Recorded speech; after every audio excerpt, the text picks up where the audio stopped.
Selamat datang di kota Gurindam, Tanjung Pinang. Sebuah kota tua dengan jejak sejarah yang panjang, dengan peninggalan kerajaan Melayu bertebaran di setiap sudutnya. Di tempat inilah Raja Ali Haji, pujangga Melayu ternama, pada abad ke-19 melahirkan mahakarya Gurindam 12 dan buku pedoman bahasa yang menjadi cikal bahasa Indonesia. Nama Tanjung Pinang konon berasal dari sebutan para pelaut di masa lampau untuk menandai daerah ini yang dipenuhi pohon pinang pada ujung daratannya. Posisinya yang strategis di Pulau Bintan menjadikan Tanjung Pinang sebagai lalu lintas perdagangan internasional serta pusat kebudayaan Melayu. Pada tahun 2002, Tanjung Pinang menjadi ibu kota Provinsi Kepulauan Riau yang baru dibentuk dengan membawahi 4 kecamatan dan 18 kelurahan. Luas wilayah mencapai 258,82 km persegi. Terdiri dari luas wilayah daratan 150,86 km persegi dan luas lautan 107,96 km persegi. Kini, kota Tanjung Pinang adalah kota pelabuhan utama di Provinsi Kepulauan Riau dan menjadi pusat perdagangan yang ramai dengan kekayaan etnis yang lebih beragam dibanding kota-kota lain di Sumatera. Jumlah penduduk Tanjung Pinang saat ini berdasarkan tahun 2016 adalah 258.487 jiwa. Dengan jumlah angkatan kerja sebanyak 124.628 orang. Rata-rata pertumbuhan ekonomi Tanjung Pinang cukup baik, yang bisa dilihat pada 5 tahun terakhir. Untuk produk domestik regional bruto didominasi pada 4 sektor. Di antaranya sektor konstruksi berada pada unggulan pertama dengan kontribusi 5,8 triliun rupiah. Disusul sektor perdagangan dan eceran reparasi mobil dan sepeda sebesar 4,2 triliun rupiah. Kemudian sektor administrasi pemerintahan, pertahanan, dan jaminan sosial sebesar 1,7 triliun rupiah. Dan sektor industri pengolahan sebesar 1,2 triliun rupiah. Laju inflasi Tanjung Pinang pada tahun 2016 mencapai 3,06%. Indeks pembangunan manusia di kota Tanjung Pinang pada tahun 2011 sebesar 74,86 dan pada tahun 2016 sudah mencapai 77,77. Untuk APBD Kota Tanjung Pinang pada tahun 2016 mencapai 1,041 triliun rupiah dengan target PAD lebih kurang 114 miliar rupiah.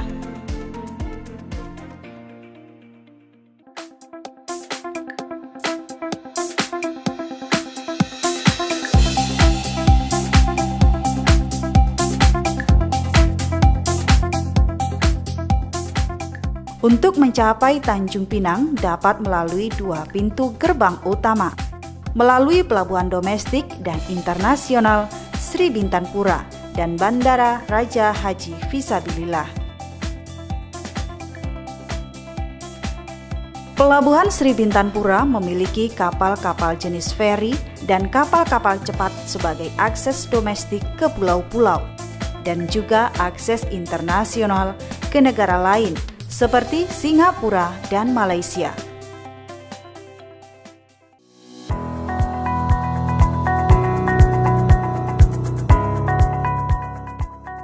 Tanjung Pinang cukup memiliki potensi pariwisata, dengan andalan yang utama adalah Pulau Penyengat yang berjarak kurang lebih 2 mil dari pelabuhan Sri Bintanpura. Di Pulau Penyengat terdapat berbagai peninggalan sejarah, Di antaranya adalah Masjid Raya Sultan Riau yang dari cerita rakyat terdahulu, campuran material bahan pelekat pembangunan gedung juga menggunakan putih telur. Makam-makam raja, makam pahlawan nasional Raja Ali Haji, komplek Istana Kantor, serta Pulau Basing yang berada di lokasi wisata pantai Tanjung Siambang. Wisata andalan lain yang tak kalah menarik dapat ditemukan antara lain Pantai Tanjung Siambang, Tugu Pensil, tepi laut, dan sebagainya. Selain itu juga terdapat kelenteng, vihara di kawasan Senggarang, serta vihara 1000 patung yang sekaligus menjadi tempat wisata religi untuk umat Buddha.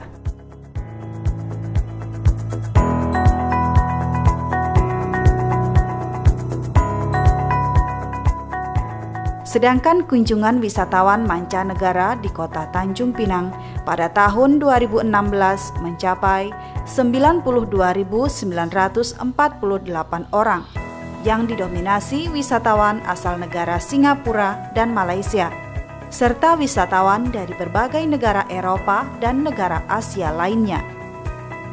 Gairah industri pariwisata di kota Tanjung Pinang didukung dengan pembangunan berbagai hotel dengan jumlah kamar hotel yang tersedia pada tahun 2016 sebanyak 2.252 kamar, restoran, pusat kuliner, pusat perbelanjaan, dan mal.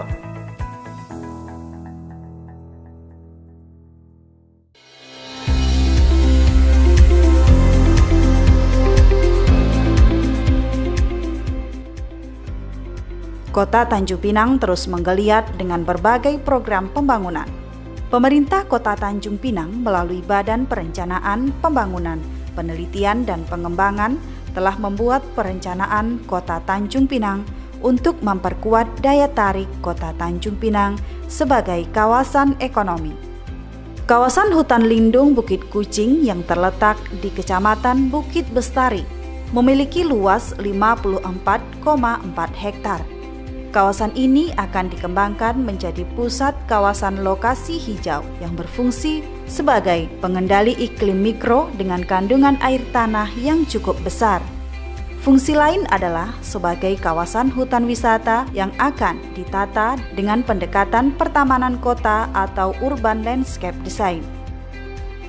Kawasan hutan lindung Bukit Kucing ini juga diharapkan akan menjadi salah satu ikon wisata Kota Tanjung Pinang dengan brand image sebagai hutan pendidikan dan hutan rekreasi untuk keluarga yang dilengkapi dengan akomodasi yang memadai.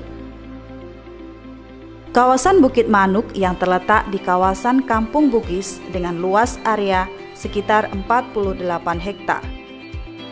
Tempat ini akan dikembangkan menjadi kawasan agrowisata yang terdiri dari sub kawasan trekking, taman air mangrove, agrowisata, outbound, herbarium, dan dilengkapi bangunan pendukung.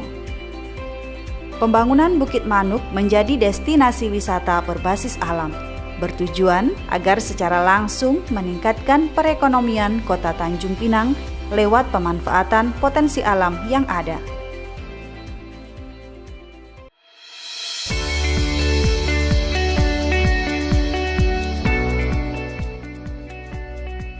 Sejalan dengan pembangunan industri pariwisata dan meningkatnya arus turis yang masuk ke Kota Tanjung Pinang, sebuah pusat informasi turis atau Tourism Information Center telah berdiri di kawasan tepi laut.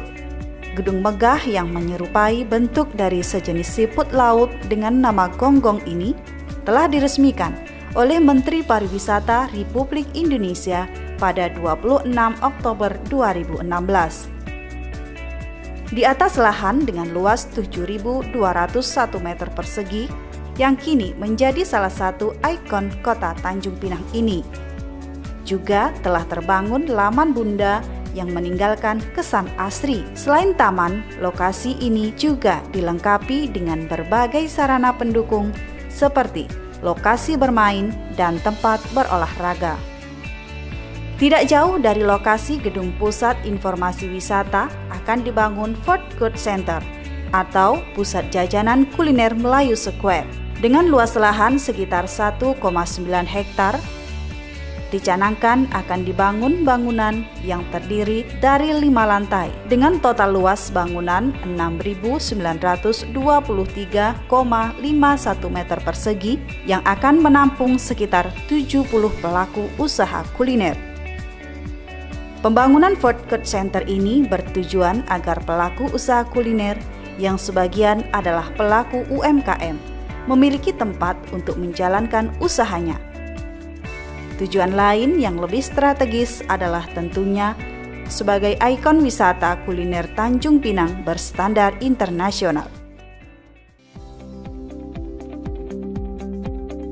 Masih di kawasan tepi laut, sebuah ikon andalan yang akan menjadi kebanggaan masyarakat Tanjung Pinang akan dibangun. Sebuah masjid terapung dengan desain unik yang sekaligus sebagai pusat kajian Islam untuk syiar Islam akan segera hadir di Tanjung Pinang. Beralih ke hulu Riau Sungai Carang, terdapat situs purbakala yang disebut Kota Rebah. Kawasan dengan luas sekitar 10 hektar dahulu pernah menjadi lokasi tanah Kerajaan Riau. Di lokasi ini masih terdapat sisa puing-puing kejayaan Kerajaan Riau di masa lalu. Pemerintah kota bermaksud mengembangkan kawasan ini menjadi lokasi wisata sejarah dengan membangun dermaga dan jembatan pedestrian yang akan menghubungkan lokasi wisata situs sejarah ini dengan kawasan wisata mangrove. Menyeberang ke Pulau Penyengat, sebuah pusat oleh-oleh dan kuliner akan dibangun pada lahan balai adat di Kelurahan Penyengat. Di atas lahan seluas 2.070 meter persegi, dibangun 5 unit kios untuk pusat oleh-oleh dan 5 unit kios untuk pusat kuliner. Pembangunan pusat oleh-oleh dan kuliner ini diharapkan akan mendukung kegiatan destinasi wisata serta dapat mendukung meningkatkan perekonomian masyarakat di Pulau Penyengat.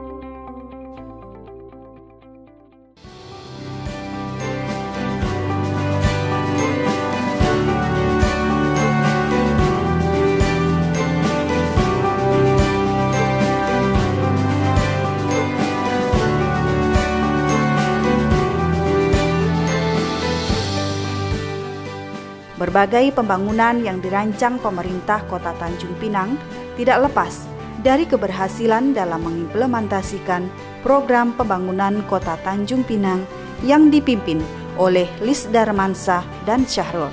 Keberhasilan pembangunan akan terus dilanjutkan oleh pemerintah bersama seluruh elemen masyarakat demi terciptanya Tanjung Pinang gemilang.